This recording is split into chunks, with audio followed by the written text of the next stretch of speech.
iyi ichaparidzirwa munyika dzese. Chive chapupu kumarudzi ose. Zvinoitirwa chapupu kumarudzi ese pasi pezuva. Ipapo kuguma kuchasvika. Kuguma kotevera. Kufara kuapostoli. Kufara kuapostoli. Tisati tatanga moambe izvi. Kufara kuapostoli. Hapana angadaira here wabude. Moambe izvi.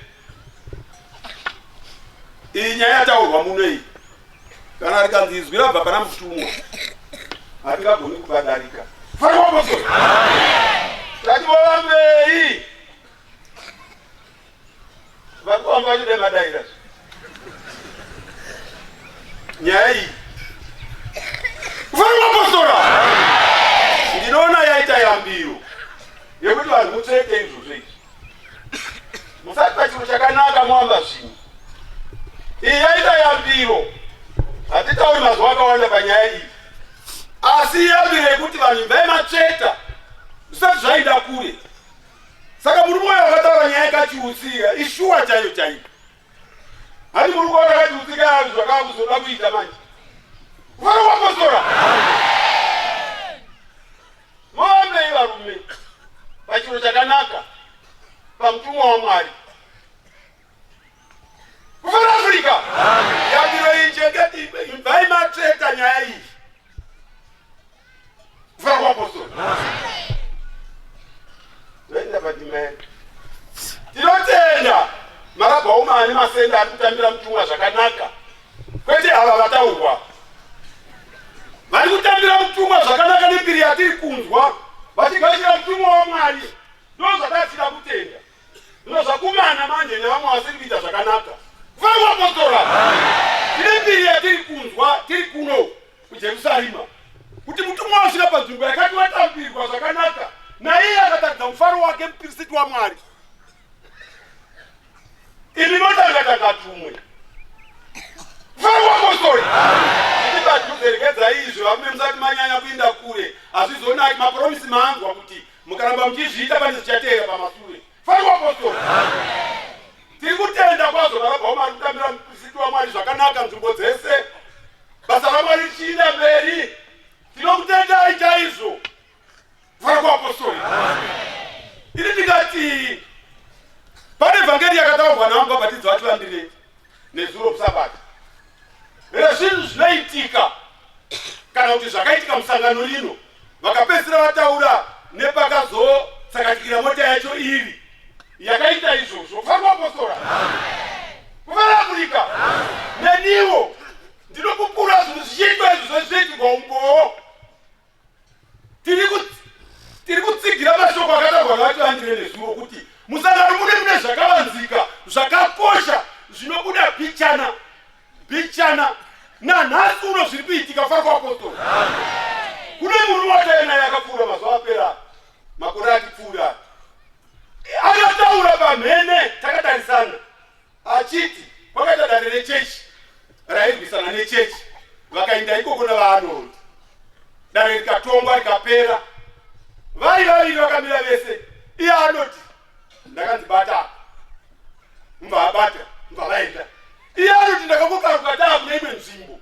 Vakutoripota kwakuru vekudenga. Iye haana chaakataura. Asi vakuru vakaenda navo vaArnold ndo vaitaura. Dare rapera so zvakabva zvakadai. Kufara kuapostoli. Kwakupedza kwavakakwirira vari nepavakazodzakira vari.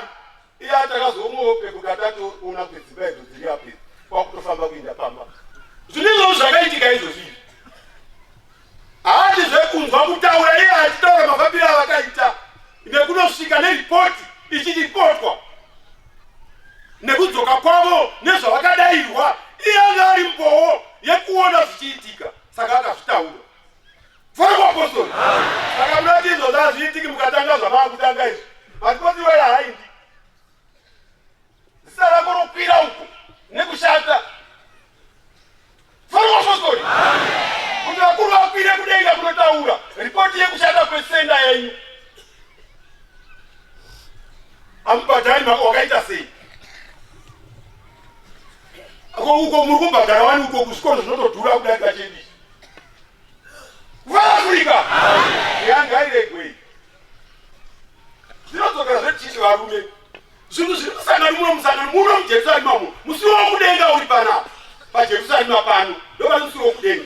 Vakuru vedu vaitaura vachiti ndingakafa. Vanhu vakaenda neripoti kuna mambo kuti vanhu vashaika. Zvikanzi ashuwa ndamona wadarika nepano. Wadarika nepano kupi? Pano paJerusarema fana vaapostoli. Afrika. Varume musatamba nezvo saka Jesu akazoboti pane imwe nguva kuna Peter. Zvikanzi aiwa Peter. Zvikanzi Ishe. Zvikanzi kana vachitiona kwamunoswerawo vanhu vachindiona kuti ndinani. Zvikanzi mambo vamwe vanoti muri Eliya nyini.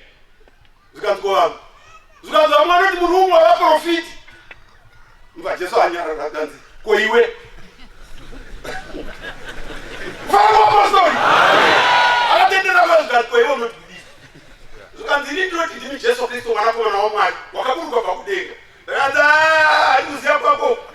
Ndibaba vamuyeurira kuzvizivei. Handizikani mahara ini. Fana apostoli. Ndibaba vakuudza.